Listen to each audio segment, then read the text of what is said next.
Hi friends, ఇప్పుడే Laila cinema చూసి రావడం అయితే జరిగింది. ఈ సినిమా పేరు లైలా అని కాకుండా పెద్ద కాజా అని అయితే పెట్టాల్సింది. ఒక్కొక్క నోట్లో ఎంత అయితే పెట్టారు. అసలు హీరో విశ్వక్సేన్ గారి ఫిల్మోగ్రఫీ ఏంటి, ఈ లైలా సినిమా ఏంటి, అసలు ఏ మాత్రం సంబంధం లేదు. అసలు నిజం చెప్పాలంటే సినిమా ఎందుకు చూస్తున్నామో కూడా తెలియకుండా సినిమా అయితే అయిపోయింది. అసలు ఒక ప్లాటే లేకుండా ఈ సినిమా తీసారా అనిపించింది. ఏదో ఒక ఫ్యాషన్ షోకి వచ్చిన ఫీలింగ్ అయితే వచ్చింది తప్ప అసలు ఇక్కడ ఏమీ లేదు సినిమాలో. అసలు ఈ సినిమాలో ఉన్న పాజిటివ్స్ గురించి మాట్లాడుకుంటే నెంబర్ 1 ఏంటంటే విశ్వక్సేన్ గారి మాస్కా దాస్ అనే టైటిల్ కార్డ్ అనమాట. నెంబర్ 2 ఏంటంటే ఈ సినిమాలో మ్యూజిక్ కావచ్చు, బ్యాక్గ్రౌండ్ స్కోర్ కావచ్చు, సినిమానైతే ఆ మాత్రమైన ఆడియన్స్ కూర్చున్నారు అంటే దానికి కారణం ఆ సాంగ్స్, ఆ బ్యాక్గ్రౌండ్ స్కోరే. నిజంగా లియోల్ జేమ్స్ అనుకుంటా ఆయన పేరు. ఆయన అయితే నిజంగా చాలా అంటే చాలా బాగా కొట్టాడు. ఇంకా ఈ సినిమాలో ఉన్న థర్డ్ పాజిటివ్ ఏంటంటే మన హీరో విశ్వక్సేన్ గారి స్టైలింగ్ అనమాట. నిజంగా చాలా అంటే చాలా బాగుంది. ఇంకా ఫోర్త్ పాజిటివ్ ఏంటంటే ఇంటర్వెల్. నిజంగా ఇంటర్వెల్ వచ్చిన తర్వాత చాలా అంటే చాలా ప్రశాంతంగా ఉంది. ఇంకా ఫిఫ్త్ పాజిటివ్ ఏంటంటే ఇంటర్వెల్లో తిన్న ఫ్రెంచ్ ఫ్రైస్ అనమాట. నిజంగా ఈ 5 కూడా చాలా అంటే చాలా పాజిటివ్ ఎలిమెంట్స్ ఈ లైలా సినిమాకి. ఇంకా ఇంటర్వెల్ అయిన తర్వాత స్టార్ట్ అయిందండి అసలైన రోత, మామూలుగా లేదు. అసలు లైలా లైలా లైలా లైలా కాస్త పెద్ద కాజా అయిపోయింది చివరికి.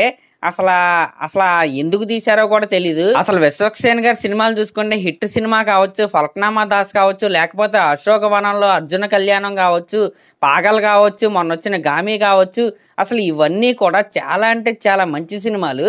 దాంట్లో ఆయన పర్ఫార్మెన్స్ కూడా చాలా అంటే చాలా బాగుంటది. ఒక్కొక్క సినిమా ఎన్నిసార్లు చూసినా బోర్ కొట్టవు. అలాంటి ఫిల్మోగ్రఫీ, అలాంటి పర్ఫార్మెన్స్ చేసే హీరో ఇలాంటి లైలా లాంటి సినిమా ఒప్పుకొని తీస్తాడని నేనైతే అస్సలు ఎక్స్పెక్ట్ చేయలేదు. అసలు సినిమాకి వెళ్ళిందే విశ్వక్సేన్ గారి కోసం. నిజంగా చాలా అంటే చాలా డిసప్పాయింట్ చేశాడు. ఇంకా ఈ సినిమాలో ఒక సీన్ అయితే ఉంటది, హీరోయిన్ ని భుజాల మీద వేసుకుని పరిగెత్తాలన్నమాట. నిజంగా పరిగెత్తాడండి. అసలు లైట్ కంటే స్పీడ్గా అయితే పరిగెత్తేశాడు. ఒక రోబో పరిగెట్టిందా లేకపోతే క్రిష్ సినిమాలో హృతిక్ రోషన్ గారు పరిగెత్తినట్టు అలా పరిగెత్తుకుంటూ అయితే వెళ్ళిపోయాడు. అసలు ఆ విఎఫ్ఎక్స్ ఏంటి, ఆ షార్ట్ ఏంటి, అసలు మినిమం రెస్పాన్సిబిలిటీ కూడా తీసుకోలేదు. ఇంకా ఈ సినిమాలో కొన్ని చోట్ల కామెడీ అయితే వర్కౌట్ అయినట్టు ఉంది. ఏదో చుట్టుపక్కల వాళ్ళు కొద్ది లైట్ గా అయితే నవ్వారు. అలా నవ్వినప్పుడు ఓకే, ఈ సినిమాలో కామెడీ కూడా ఉందని అయితే తెలిసింది. ఇంకా లేడీ గెటప్ లో విశ్వక్సేన్ గారి పర్ఫార్మెన్స్ ఎలా ఉందంటే మామూలుగా లేదనమాట. అసలు ఈ సినిమా ఇప్పుడు రావాల్సిన సినిమా అయితే కాదు. రాజేంద్ర ప్రసాద్ గారు మేడం అనే సినిమా తీశారు కదా, అసలు అప్పుడు కూడా రాకూడని సినిమా ఇది. ఏమీ లేదండి, తీసిన ప్రొడ్యూసర్కి అయితే మనీ వేస్ట్, హీరోకి అయితే టైం వేస్ట్, చూసిన ఆడియన్స్ కూడా టైం వేస్టే. మరి ఈ స్టోరీని రాసుకుని హీరోని, ప్రొడ్యూసర్ని ఒప్పించిన డైరెక్టర్ మాత్రం నిజంగా చాలా గ్రేట్ అని నేనైతే చెప్తాను. ఇంకా ఈ సినిమాకి మెయిన్ అటెన్షన్ అయిన కాంట్రవర్సీ ఏదైతే ఉందో దాని గురించి ఏమైనా సినిమాలో ఉంటుందా అనుకుంటే అసలు ఏమీ లేదు. అనవసరంగా నిజంగానే స్టేజ్ ఎక్కి పృథ్వీ గారు అయితే కాంట్రవర్సీ లేపినట్టు అయితే అనిపించింది. ఇంకా ఫైనల్ గా సినిమా ఎలా ఉందంటే విశ్వక్సేన్ గారు లేడీ గెటప్ లో ఎలా ఉంటాడు అని తెలుసుకోవాలనుకుంటే సినిమాకి అయితే వెళ్ళండి.